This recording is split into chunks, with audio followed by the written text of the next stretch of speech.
अखिलेश यादव का PDA formula, जिसकी तेज धार के सामने बीजेपी का यूपी में सबसे बड़ा किला 2024 के लोकसभा चुनाव में ढह गया।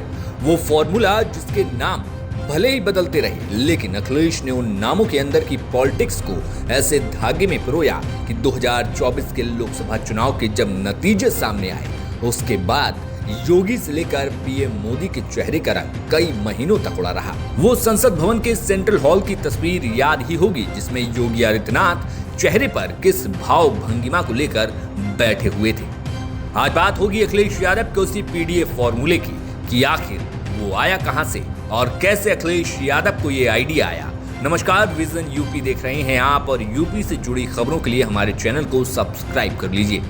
दरअसल एक किस्सा है लोकसभा चुनाव से पहले का और 2022 विधानसभा चुनाव के ठीक बाद सितंबर 2022 का, जब इलाहाबाद विश्वविद्यालय में फीस वृद्धि कर दी गई। छात्रों का कहना था कि 400% विश्वविद्यालयों के विभिन्न कोर्सों की फीस को बढ़ाया गया है। उस समय तात्कालिक कुलपति संगीता श्रीवास्तव थी, जिनके खिलाफ जमकर प्रदर्शन हुए। क्या समाजवादी छात्र सभा और क्या अखिल भारतीय विद्यार्थी परिषद, सारे छात्र संघ इस फीस वृद्धि के खिलाफ विश्वविद्यालय में आंदोलन कर रहे थे। इसी दौरान फीस वृद्धि के मुद्दे पर अखिलेश यादव से मिलने के लिए इलाहाबाद विश्वविद्यालय समाजवादी छात्र सभा का एक प्रतिनिधिमंडल लखनऊ स्थित समाजवादी पार्टी कार्यालय पहुंचता है।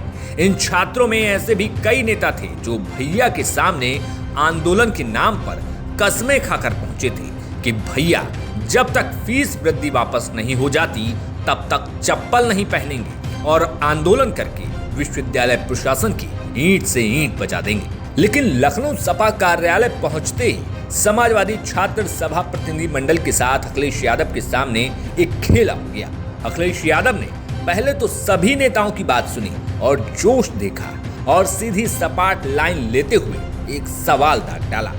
अखिलेश यादव ने छात्रों के प्रतिनिधिमंडल से पूछा कि आप में से यादव और मुसलमान के अलावा अन्य किन जाति धर्मों के छात्र नेता आए हुए हैं, वो आगे आ जाएं और फिर आगे की बात सुनी जाएगी।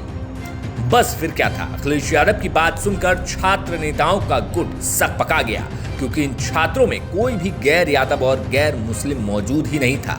और कहा जाता है कि ऐसी ही सब घटनाएं अखिलेश यादव के सामने कई बार घटी, जिसके बाद अखिलेश यादव ने विधानसभा चुनाव के बाद अपनी चुनावी रणनीति बदली और इस रणनीति को आधार उन बहुजन समाज से आने वाले नेताओं से मिला जो अखिलेश यादव के साथ 2019 के लोकसभा चुनाव के दौरान बसपा से गठबंधन होने पर जुड़ गए थे। और 2022 के विधानसभा चुनाव में ऐसे कई नेता जीत कर आए जो सामाजिक न्याय और बहुजन विचारधारा से जुड़े हुए थे, चाहे फिर वो इंद्रजीत सरोज हों, लालजी वर्मा हो, रामचल राजभर हो या फिर एमएलसी बनाए गए स्वामी प्रसाद मौर्य। अखिलेश यादव ने यहां से पार्टी का फीडबैक लिया और पीडीए का फॉर्मूला तैयार किया।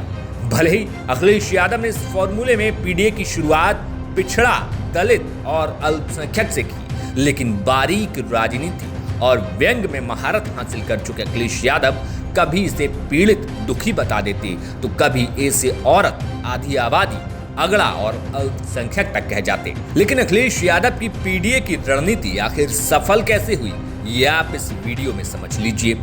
इलाहाबाद विश्वविद्यालय के छात्रों से जब अखिलेश यादव ने पूछा था कि यादव और मुसलमान के अलावा कौन नेता आया है, बस इसी फॉर्मूले को अखिलेश यादव ने 2024 के लोकसभा चुनाव में जमीन पर उतार दिया। परिवार के अलावा अखिलेश यादव ने किसी भी सीट पर कोई यादव प्रत्याशी को मैदान में नहीं उतारा, बल्कि यादव मुसलमान के अलावा जिस सीट पर जो जाति सबसे ज्यादा थी उसको साथ लेकर चुनाव में आगे बढ़ गए। फिर चाहे फर्रुखाबाद में यादव मुस्लिम के अलावा नवल किशोर शाक्य को चुनाव लड़ाना हो, घोसी में यादव मुस्लिम के साथ भूमिहार समाज से आने वाले राजीव राय को टिकट देना हो, इसी तरीके से प्रिया सरोज, पुष्पेंद्र सरोज, लालजी वर्मा, आर.के. चौधरी, नरेश उत्तम पटेल, सलेमपुर से सांसद चुने गए रामशंकर राजभर, कई नाम जीत कर लोकसभा पहुंचे और अखिलेश यादव की सीटों की फहरिस्त किस कदर लंबी हुई है आपने देखा। अखिलेश यादव ने कुछ सीटों को छोड़ दें तो अधिकांश सीटों पर इसी फॉर्मूले पर टिकटों को बांटा, जिसके बाद सपा के रिकॉर्ड 37 सांसद जीतकर संसद पहुंचे। जिसके बाद राज्यसभा के सांसदों को भी मिला लें तो सपा के कुल 40 सांसद संसद में एक साथ दिखाई देने लगे,